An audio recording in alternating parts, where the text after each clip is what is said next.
Começa com esse tópico aqui que já nos aproxima bastante do que a gente quer, né? Da onde a gente quer chegar. Produtos sensoriais e representações de SU3. Então, a ideia aqui vai ser a seguinte: a gente tem alguns teoremas aí, né? Que são, nenhum deles a gente vai provar, né?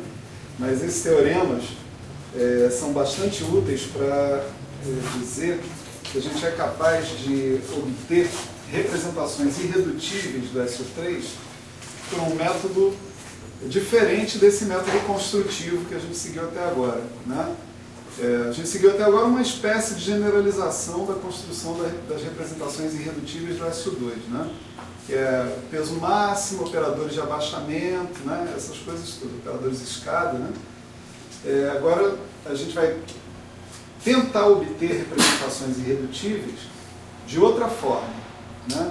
Que é a forma mais próxima do que a gente precisa fisicamente para falar das coisas.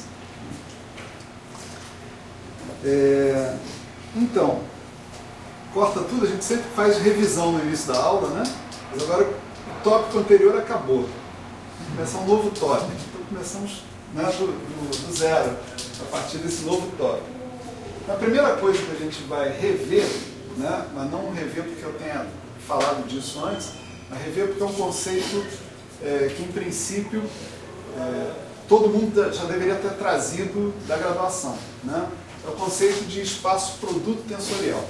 Quando a gente fala produto tensorial, o que a gente quer dizer, né, essencialmente? Então, imagina que você tem dois espaços, né, espaços vetoriais, né?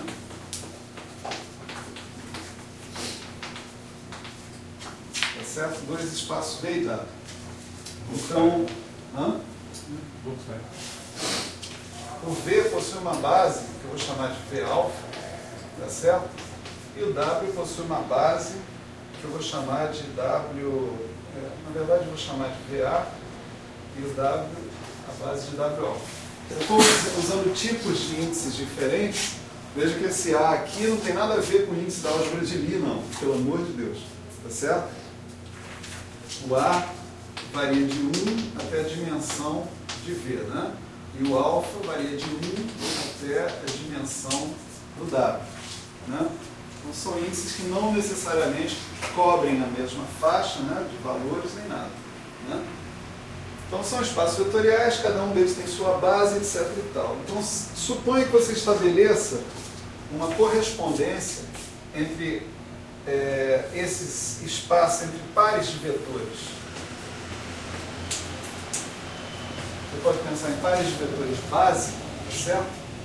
V alfa, W alfa, e vetores base de VA, W alfa, né? E vetores base de um outro espaço. Nós vamos identificar assim, tá certo? Então, se tiver um par V1, W3, por exemplo, a ele vai corresponder um vetor que você indica assim, V1 tensor W3, tá certo? Você está indicando esse cara dessa forma. Indicando assim, para ficar mnemônico. Podia ser chamar até de U. Podia chamar de outra coisa. Podia chamar de U a alfa, por exemplo. Tá certo? Isso também funcionaria, né? Se essa correspondência que está aparecendo aí, ela tem que satisfazer algumas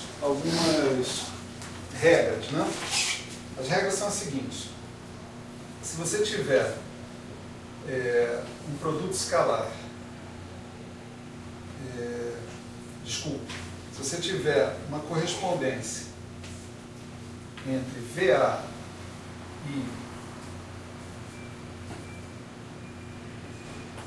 CIWI mais CJWJ, WI, eu não estou somando nos índices, né? Do jeito que a gente trabalhou até agora, né? Tem soma nos índices. Então pegando um vetor WI e um vetor WJ dentro da base W alfa.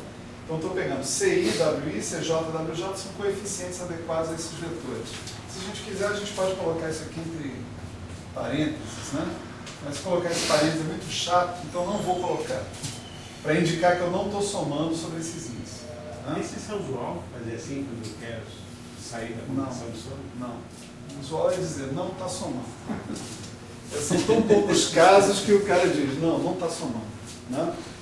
Então, essa correspondência tem que satisfazer essas propriedades. Quando o segundo vetor da correspondência é uma combinação linear de vetores, então, o cara que corresponde, né, a essa combinação linear, né, vai ser esse cara aqui, CI, VA, WI mais CJ, VA, WJ. Certo? Acho que eu estou falando ali de um par, né, ordenado, mas eu não estou impondo nenhuma regra de soma, nem nada desse lado que está aqui. Certo? Até poderia, mas não estou. Estou falando da correspondência em si. Certo? Essa, vamos dizer, linearidade, ela tem que ser obedecida também do outro lado. Se eu tiver BI, VI mais BJ, VJ, né, e isso aqui for o primeiro vetor do par ordenado com W alfa, né, esse cara tem que corresponder ao BI, VI, W alfa mais o BJ, VJ, W alfa. Você teve um comentário agora há pouco que não ficou claro. Você acabou de falar de escrever essa linha, estou impondo uma correspondência, mas eu não estou impondo uma correspondência. O que você falou? Não, olha só, isso aqui é um par ordenado. A pessoa que vive no espaço produto cartesiano. Sim. Não é isso? Isso também, isso também. Então, eu estou querendo dizer o seguinte, o cara que corresponde a esse cara aqui, um cara cujo segundo membro é uma combinação linear, é uma combinação linear de caras que correspondem a cada um das componentes aqui. Né? Eu entendi. O VAWI corresponde a VA tensor WI. Eu entendi o que você escreveu. Você fez uma ressalva.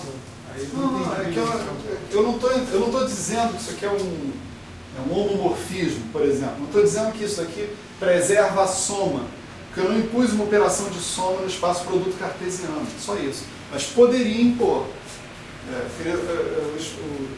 Tipo assim, bom, vamos lá, paciência, calma. Se você tiver VW, você pode somar com V', W', assim, né? Certo? Porque isso aqui é membro do espaço vetorial, isso aqui também. Você pode impor isso aqui, definir isso aqui, mas eu não estou definindo. Né? Eu digo, eu poderia definir porque esses caras são espaços vetoriais. Tá certo? Você está dizendo que as componentes moram em espaços vetoriais, no outro vetor para ordenado, não necessariamente você não está se comprometendo. Isso. Então eu tenho uma propriedade que eu posso chamar de bilinearidade. Certo? Quer dizer, se eu pegar combinações lineares no segundo membro ou combinações lineares no primeiro membro, isso corresponde a combinações lineares desses outros caras que estão aqui. E tenho finalmente a propriedade básica que eu realmente preciso para que a coisa aconteça, né? Tudo aconteça. A propriedade básica é a seguinte: se VA é uma base de V e W alfa for uma base de W, então nessa correspondência, VA tensor W alfa tem que ser uma base do espaço de chegada, pela correspondência que a gente está tendo aqui. Então isso daqui tem que ser base. E nenhum é nulo, né? O quê? E nenhum é nulo. Nulo como?